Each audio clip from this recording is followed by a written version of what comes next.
तो हेलो मेरे YouTube family के मेंबर्स आप अच्छे होंगे। नमस्ते, आदाब, सत श्री अकाल, केम छो। तो ये जो वीडियो मैं बना रहा हूँ कुछ खास लोगों की रिक्वेस्ट के लिए के कारण बना रहा हूँ। मेरे एक मित्र हैं महाराष्ट्र से जिन्होंने मेरे को रिक्वेस्ट की थी कि ऐसा वीडियो बनाइए। तो ये जो वीडियो है मैं साधारण लोगों के लिए बना रहा हूँ, कोई कंप्यूटर प्रोफेशनल के लिए नहीं बना रहा हूँ, कोई रिसर्च साइंटिस्ट के लिए नहीं बना रहा हूँ। तो जो साधारण लोग अमेरिका में हैं या आने वाले हैं तो वो जानना चाहते हैं कि कैसे अमेरिका में रहें, कैसे नौकरी ढूंढें और कैसे सरवाइव करें, कैसे मकान ढूंढें। तो ये सारा इन्फॉर्मेशन मैं इस वीडियो में देना चाहता हूँ। मैं कोई प्रोफेशनल लॉयर नहीं हूँ, इमिग्रेशन लॉयर नहीं हूँ, और जो भी मैं आपको बताऊंगा सब मेरा पर्सनल एक्सपीरियंस है। तो जिसमें से आपको जो पसंद आए उठा लीजिए, जो नहीं पसंद आए नहीं उठाइए। आप अगर सक्सेसफुल होते हैं तो मुझको खुशी होगी, अगर आप नहीं सक्सेसफुल होते हैं तो मेरी कोई जिम्मेदारी नहीं है। तो शुरू करते हैं। तो ये जो वीडियो मैं बना रहा हूँ ये प्रोफेशनल के लिए नहीं है। बिकॉज अगर आप कंप्यूटर साइंटिस्ट हैं, सॉफ्टवेयर इंजीनियर हैं, या आप रिसर्च स्कॉलर हैं, क्या बोलते हैं उसको, पीएचडी आपने किया है और आप रिसर्च साइंटिस्ट हैं, आप कोई यूनिवर्सिटी में, अमेरिकन यूनिवर्सिटी वगैरह में काम करना चाहते हैं, या किसी बड़ी कंपनी में आप कंप्यूटर रिलेटेड जॉब ढूंढना चाहते हैं, वो आपके लिए नहीं है। क्योंकि ये सब कामों के लिए जो बड़ी कंपनियां हैं या यूनिवर्सिटी है वो ही आपका वीज़ा का इंतज़ाम कर सकते हैं, करते हैं। आपको रहने का भी आप वो लोग इंतज़ाम करेंगे। तो ये जो वीडियो मैं बना रहा हूँ ये साधारण लोगों के लिए है जो अमेरिका आना चाहते हैं, अम, या आ गए हैं और नहीं जानते क्या करें, कैसे करें, कहाँ जाएं, कहाँ नहीं जाएं, कैसे काम ढूंढें, कैसे जगह ढूंढें रहने के लिए। तो उनके लिए है। तो आप ध्यान से सुनिए, पूरा वीडियो मेरा देखिए, क्योंकि इसमें बहुत सारी इन्फॉर्मेशन मैं आपको शेयर करूँगा। अपने दोस्तों को भी बताइए, वीडियो मेरा शेयर कीजिए, जितने ज़्यादा लोगों को करेंगे उनको भी फ़ायदा होगा।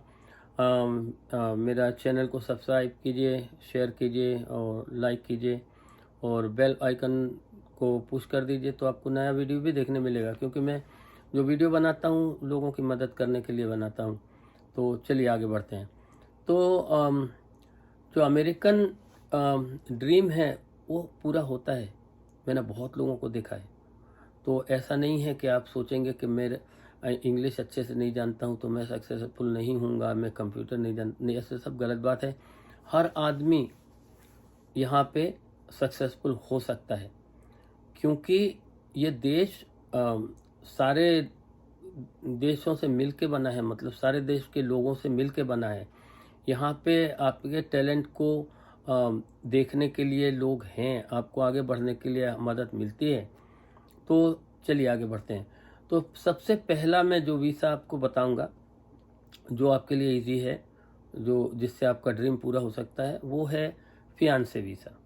फियांसे वीज़ा मतलब यहाँ पे अमेरिका में आज के ज़माने में सेम सेक्स मैरिज भी लीगल है। तो आपको कोई भी आदमी जो अमेरिकन सिटीज़न हो या ग्रीन कार्ड होल्डर हो, आपको इनविटेशन भेजता है, और तो आप उस इनविटेशन से शादी करने के लिए अमेरिका आ सकते हैं। उसको फियांसे वीज़ा बोलते हैं। और यहाँ पे आके उसके साथ आप शादी करेंगे तो आपको ग्रीन कार्ड भी मिल जाएगा, बाद में आप सिटीज़न भी बन सकते हैं। तो लड़का लड़की के साथ शादी कर सकता है, लड़का लड़के के साथ शादी कर सकता है, लड़की लड़के के साथ शादी कर सकती है, लड़की लड़के के साथ शादी कर सकती है। ये सब कुछ लीगल है अमेरिका में। लेकिन इसका दूसरा जो वो है भाग है, वो एक ये है कि आप अगर यहाँ शादी के लिए आते हैं फियांसे वीज़ा से, तो आपको पर्टिकुलर टाइम के अंदर ही शादी करना पड़ेगी। उसका 2 महीने 3 महीने का टाइम होता है। अगर आपने उस समय में शादी नहीं की तो आपका वो वीज़ा अपने आप ही रिजेक्ट हो जाएगा। और एक बार आपका वीज़ा कैंसिल हो गया तो आप कभी भी अमेरिका में दूसरे किसी भी तरीके से लीगल नहीं हो सकते। सारे के सारे रास्ते आपके लिए बंद हो जाएंगे। तो आपको ये सोच लेना चाहिए। अभी दूसरा जो वो है वीज़ा का जो वो है तरीका है, वो है टूरिस्ट वीज़ा। टूरिस्ट वीज़ा के लिए आपको किसी भी एजेंट को या किसी भी आदमी को पैसा देने की ज़रूरत नहीं है, क्योंकि जो भी वो लोग करते हैं वो आप कर सकते हैं। आप अमेरिकन एम्बेसी में इंफॉर्मेशन ले सकते हैं, अमेरिकन इमिग्रेशन वेबसाइट में जाके आप सारा का सारा इन्फॉर्मेशन ले सकते हैं। उसके लिए कुछ खास चीज़ें मैं आपको बता दूँ। इंग्लिश जानना ज़रूरी है। दूसरी चीज़ क्या है, आपके पास में पैसा होना चाहिए। आपका यहाँ पे आप ये दिखाना ज़रूरी है कि आपके पास में बिजनेस है, आप नौकरी कर रहे हैं, आपके पास में आपकी वाइफ यहाँ पे है। तो आपको मतलब उनको ये दिखाना पड़ेगा, जब आप इमिग्रेशन का इंटरव्यू होता है तो आपको ये दिखाना पड़ेगा कि आपको कोई ना कोई रास्ता ऐसा है जो आपको यहाँ पे अमेरिका से वापस आने के लिए बाध्य करता है। मीन्स आप वहाँ जाके बस नहीं जाएंगे, आप वहाँ पे जाकर रह नहीं जाएंगे, वो ज़रूरी है। और दूसरी चीज़ आपको ये दिखाना पड़ेगा कि आपके पास में इनफ पैसा है जो आप अमेरिका में जाके खर्च कर सकते हैं, करेंगे। तो ये ज़रूरी चीज़ है। और इंग्लिश जानना ज़रूरी है। तो वैसे वहाँ ट्रांसलेटर होते हैं, लेकिन इंग्लिश का प्रभाव उनको पड़ता है। तो इंग्लिश सीखिए, कंप्यूटर का थोड़ा बहुत नॉलेज लीजिए, तो आपको आगे काम आएगा। तीसरा जो वीज़ा है वो है एजुकेशन के लिए, जो अपना स्टूडेंट वीज़ा है। तो स्टूडेंट वीज़ा के लिए कुछ चीज़ें बहुत आपको जानना ज़रूरी है, सीख लीजिए, पहचान लीजिए। इंग्लिश सीखना ज़रूरी है। अमेरिकन इंग्लिश बहुत ही अलग है। तो इंग्लिश न्यूज़ देखिए, इंग्लिश अमेरिकन जो टीवी प्रोग्राम है देखिए, तो उससे आपको इंग्लिश का, अमेरिकन इंग्लिश का जो है वो तरीका समझ में आ जाएगा। और दूसरी चीज़ है, थोड़ा कंप्यूटर का नॉलेज लीजिए। तो जब आप स्टूडेंट वीज़ा के लिए इंटरव्यू में जाएंगे तो आपको कुछ चीज़ें ज़रूरी हैं। एक तो आपको इंग्लिश अच्छा होना चाहिए, दूसरा आपको कम्प्लीटली नॉलेज होना चाहिए क्या कोर्स आप करने जा रहे हैं, किस कॉलेज में आप एडमिशन लेंगे, और आपको अपने कोर्स के बारे में, अपने कॉलेज के बारे में पूरा नॉलेज होना चाहिए। क्योंकि जब इंटरव्यू होगा तो आपको हर सवाल का जवाब कम से कम 3 सेकंड में देना चाहिए। क्योंकि अगर आप सवाल देने में आनाकानी करेंगे, जवाब देने में देर करेंगे, तो आपको वो फेल कर सकता है। दूसरी चीज़ है, आपको जो भी कोर्स आप करेंगे उसके लिए आपको पहले से वो कॉलेज को एटलीस्ट 1 सेमेस्टर की या 2 सेमेस्टर की फ़ीस जमा करना पड़ेगी। तो और अगर आपका किसी कारण से वीज़ा रिजेक्ट हो जाता है तो आपका पैसा वो डूब जाएगा। तो वो कम पैसा नहीं होता है, 3-4 हज़ार, $5,000 भी होता है उस 1 सेमेस्टर का। दूसरी चीज़, आपको ये दिखाना पड़ेगा कि आपके पास में इनफ मनी है। क्योंकि जो कोर्स होता है 4 साल का या 5 साल का कोर्स होता है, तो आप वो अमेरिका में रहने के लिए, खाने का, सारे के सारे कोर्स का आपके पास में पैसा है। तो अगर आप ये प्रूव कर सकते हैं तो आपको वीज़ा मिलने में कोई प्रॉब्लम नहीं होगा। तो ये सब तरीका है। और जो दूसरा एक तरीका है वो हर आदमी के लिए तो इजी नहीं है, वो है इन्वेस्टर वीज़ा। तो अमेरिका गवर्नमेंट, अगर आप अमेरिका में आके कोई धंधा शुरू करना चाहते हैं, कोई बिजनेस शुरू करना चाहते हैं, तो आपको और आपकी फैमिली को, पूरा फैमिली को आपको ग्रीन कार्ड दे के बुलाएंगे। तो परमानेंट रेसिडेंट होके ही आप यहाँ आ जाएंगे। लेकिन उसके लिए $1 million to $900,000 आपको दिखाना पड़ेगा। और ये बोलने से नहीं होता, उनको वो दिखाना पड़ेगा कि आपका इतना पैसा आपके बैंक में है। दूसरी चीज़, जब आप अमेरिका में पहुंच जाते हैं वीज़ा लेके, तो एटलीस्ट 6 मंथ के लिए आपको कहीं 5 एम्प्लॉय है, कहीं 10 एम्प्लॉय है, 10 या 5 अमेरिकन एम्प्लॉय को हायर करना पड़ेगा। और उनको 6 महीने के लिए, मिनिमम 6 महीने के लिए उनको आपको नौकरी पर रखना पड़ेगा, तभी आप यहाँ पर रह सकते हैं। तो ये ज़रूरी है। दूसरी चीज़ क्या है, एक दूसरा वीज़ा भी है जो रियल्टर का जो इन्वेस्टमेंट है उसका वीज़ा है। तो उसके लिए $500,000 लगता है। तो आप किसी भी जो कंपनी है ऑलरेडी यहाँ पे, उसके साथ आप इन्वेस्ट करते हैं अपना पैसा, तो जितना प्रॉफिट उसको होगा, आपका जो पार्ट होगा उसको आपको प्रॉफिट भी मिलता जाएगा और आपको वीज़ा भी मिल जाएगा यहाँ आने के लिए। तो एक दूसरा तरीका है। तो ये नॉर्मल जो तरीके हैं वीज़ा लेने के, वो मैंने आपको बता दिए।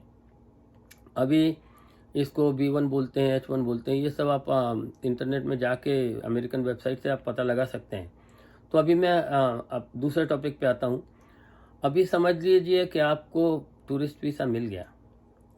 अभी जो स्टूडेंट वीज़ा है तो उसमें लीगली आप काम कर सकते हैं। मतलब हफ्ते में इतने घंटे या उतने घंटे आपको अपना पढ़ाई का खर्चा निकालने के लिए काम करने की परमिशन मिलती है। तो आप जाके किसी रेस्टोरेंट में, होटल में आप काम कर सकते हैं, वो लीगल है। लेकिन आप टूरिस्ट वीज़ा से आप अमेरिका आ जाते हैं तो आप किसी फैमिली मेम्बर के पास में जाएंगे या किसी होटल में रुकेंगे तो थोड़े दिन के बाद में आपको परेशानी होगी, क्योंकि पैसा ख़त्म होने लगेगा। और दूसरी चीज़, आप अगर किसी फैमिली मेम्बर के साथ रहते हैं तो वो भी थोड़े दिन के बाद बोलेगा भाई चलो मेहमान नवाजी हो गई, अब अभी अपना दूसरा रास्ता देखो, कहीं जाओ, कुछ काम वाम ढूंढो, तब परेशानी आती है। तो तब क्या करना है? जनरली टूरिस्ट वीज़ा 1 साल के लिए मिलता है। नहीं, मैं रॉन्ग हूँ, टूरिस्ट वीज़ा 10 साल के लिए मिलता है। तो अब जब अमेरिका आ जाते हैं तो आपको 6 महीने की एंट्री देते हैं या 3 महीने की एंट्री देते हैं। तो अगर आप ज़्यादा टाइम रहना चाहते हैं तो उसको आप एक्सटेंड करा सकते हैं, वो इजी है। एक एप्लीकेशन दे देना इमिग्रेशन ऑफिस में और आपको एक्सटेंड हो जाती है। तो आगे बढ़ते हैं। तो फिर आप आ गए यहाँ पे या आप रह रहे हैं अमेरिका में, तो काम कैसे ढूंढना? काम तो ढूंढना ही पड़ेगा आपको, क्योंकि कितना दिन आप यहाँ पे बिना काम के रहेंगे। तो बहुत तरीके हैं, मैं आपको सब सरल तरीका बताता हूँ। बहुत सारे यहाँ पे लोग रहते हैं ऐसे। आगे बढ़ने के पहले एक बात और बता देता हूँ, जो इलीगल तरीका है अमेरिका में घुसने का, उसको मैं रिकमेंड नहीं करूँगा, क्योंकि उसमें जान का भी रिस्क है, कोई गारंटी नहीं होती। 40-50 लाख रुपए लेते हैं और आपको कहीं से भी भेज देते हैं, तो रास्ते में आदमी बीमार पड़ जाता है, मर भी जाता है, सांप काट लेता है, बिच्छू काट लेता है, जंगल में से आना पड़ता है, और कभी कभी घुस भी गए तो कहीं पे भी पकड़ जाते हैं, डिपोर्ट भी हो जाते हैं। तो वो गलत है तरीका। तो अगर टूरिस्ट वीज़ा से आप आ गए, आप काम ढूंढना चाहते हैं, तो पहली चीज़ मैं आपको ये बताऊंगा कि आप ऐसी जगह पे जाइए जहाँ पे इंडियन कम्युनिटी ज़्यादा हो। जैसे न्यूयॉर्क है, न्यू जर्सी है, ह्यूस्टन टेक्सास है, डालस टेक्सास है, शिकागो इलिनॉइस है। तो ऐसी जगहों पे बहुत सारे इंडियन होते हैं, तो आपके लिए इजी हो जाता है। वहाँ पे आपको चर्च भी मिलेगी, आपका मंदिर भी मिलेगा, मस्जिद भी होती हैं, गुरुद्वारे होते हैं।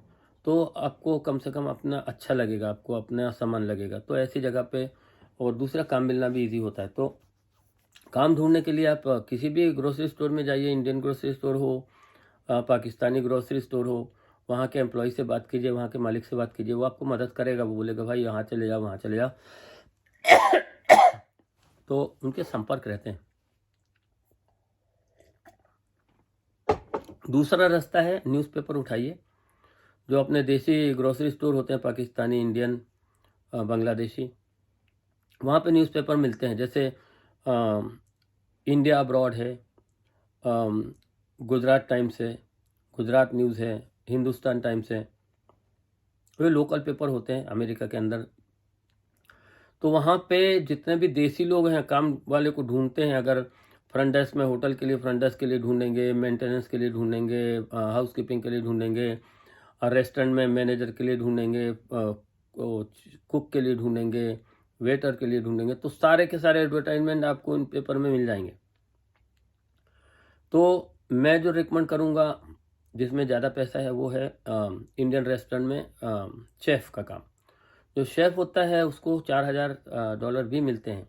आपको एक्सपीरियंस के ऊपर डिपेंड करता है और रेस्टोरेंट के ऊपर। अगर अच्छा चलने वाला रेस्टोरेंट है तो आपको बहुत पैसा देते हैं वो लोग, और काम ये तो बहुत इजी मिल जाता है। इंडिया से सीख के आइए खाना बनाना। तो किसी इंस्टीट्यूट में आप डिप्लोमा लीजिए या किसी इंडियन रेस्टोरेंट में काम करके सीख लीजिए, वो काम मिल जाएगा। तो आगे चल के वो आदमी आपको, जो रेस्टोरेंट का मैनेजर है, मेरा मतलब मालिक है, वो आपको वीज़ा के लिए भी मदद करेगा और आपको ग्रीन कार्ड भी दिलवा सकता है, आपकी फैमिली को भी यहाँ पे बुलवा सकता है। रेस्टोरेंट में आपको रहने के लिए जगह भी मिलेगी, खाना भी फ्री मिलेगा, तो अच्छा है वो। और आप अगर चाहते हैं कि मैं वेटर का काम ढूंढ लूँ, तो अच्छे रेस्टोरेंट में इतना इजी नहीं है, क्योंकि जो वेटर लोग हैं बहुत पैसा कमाते हैं, टिप बहुत अच्छी मिलती है, $100 एक एक दिन का टिप मिलता है। तो वो लोग काम छोड़ना नहीं चाहते। उनके पास में वीज़ा भी होता है इंडिया जाने का, ग्रीन कार्ड भी होता है, कोई कोई तो सिटीज़न भी होते हैं, लेकिन वो जाते नहीं, क्योंकि एक बार चले गए तो वापस आएंगे तो वो उसकी जगह वो दूसरा ले लेगा, तो वो पैसा उसको नहीं मिलेगा। इसलिए वेटर का काम इजी नहीं है, छोटे मोटे रेस्टोरेंट में मिल जाता है। तो वो एक काम है तो आप सीख के आइए। इंडियन खाना बनाना कहीं किसी भी रेस्टोरेंट में सीख लीजिए। यहाँ पे वही खाना मिलता है जो इंडिया में मिलता है। चिकन करी है, बिरयानी है, मलाई कोफ्ता है, मटर पनीर है, ये सब इंडिया का खाना यहाँ पे मिलता है और वही बनता है। अभी दूसरा जो रास्ता मैं आपको बताना चाहता हूँ, जो ईज़ी है, जो आराम से मिल जाता है, वो है होटल का काम। यहाँ पे जनरली अमेरिका में देसी लोगों के ही होटल है। होटल बिजनेस में इंडियन लोग और पाकिस्तानी सबसे ज़्यादा हैं। करीब करीब सभी होटल देसी लोगों के ही हैं। तो होटल में आप काम ढूंढिए, आपको फ्रंट डेस्क क्लर्क का काम आराम से मिल जाएगा, हाउस कीपिंग का मिल जाएगा, लॉन्ड्री का मिल जाएगा, तो रहने के लिए भी जगह मिल जाएगी। वो किचन भी देते हैं, आप खाना भी बना सकते हैं। तो पैसा आपका जो भी कमाते हैं आपका वो पैसा बच जाता है। ड्राइविंग कर सकते हैं आप। इंडिया से आपको जो अपना इंडिया पाकिस्तान का जो ड्राइवर लाइसेंस है उससे आप थोड़े दिन यहाँ पे गाड़ी चला सकते हैं, वो लीगल है। या इंटरनेशनल ड्राइविंग लाइसेंस लेके आइए वहाँ से, तो आप कार चला सकते हैं, कार खरीद सकते हैं, कार रेंट कर सकते हैं। एक मैं आपको सलाह दूंगा, कभी भी अमेरिका में आप शराब पी के गाड़ी नहीं मत चलाइए, क्योंकि वो बहुत बड़ा गुनाह है। आपको अगर पकड़ लिया शराब पी के गाड़ी चलाते हुए तो आपका वीज़ा भी कैंसिल हो जाएगा, आपको डिपोर्ट भी कर देंगे और आपको जेल भी हो सकती है। तो मेरी बात का ध्यान रखिए। ये मजाक नहीं है। यहाँ पे इंडिया के समान, पाकिस्तान के समान पुलिस नहीं होती है। यहाँ पे करप्शन नहीं है, यहाँ पे घूसखोरी नहीं है। आप बच ही नहीं सकते। एक बार आपको पकड़ गए तो आप पकड़ गए, सीधे जेल जाना पड़ेगा। तो बच के रहिए, और जितना आप मेहनत करेंगे उतना आप पैसा कमा सकते हैं इस देश में। तो मेहनत कीजिए, ईमानदारी से काम कीजिए, और कोई भी आपको ज़रूरत हो मेरे से आप कांटेक्ट कीजिए, मेरे को आप मैसेज भेजिए, मैं आपको मदद करूँगा। किसी भी तरह की आपको मदद चाहिए तो शर्माइए मत। मैं आपको हूँ यहाँ पे, आपका भाई है यहाँ पे जो आपको हर तरह से सलाह दे सकता है। प्लीज़ मेरे वीडियो को लाइक कीजिए, शेयर कीजिए और सब्सक्राइब कीजिए, और बेल आइकन को दबा दीजिए तो आपको अगला वीडियो भी मिलता रहेगा। मेरा एक ही मतलब है वीडियो बनाने का, मैं ज़्यादा से ज़्यादा लोगों को मदद करना चाहता हूँ मेरे नॉलेज के थ्रू।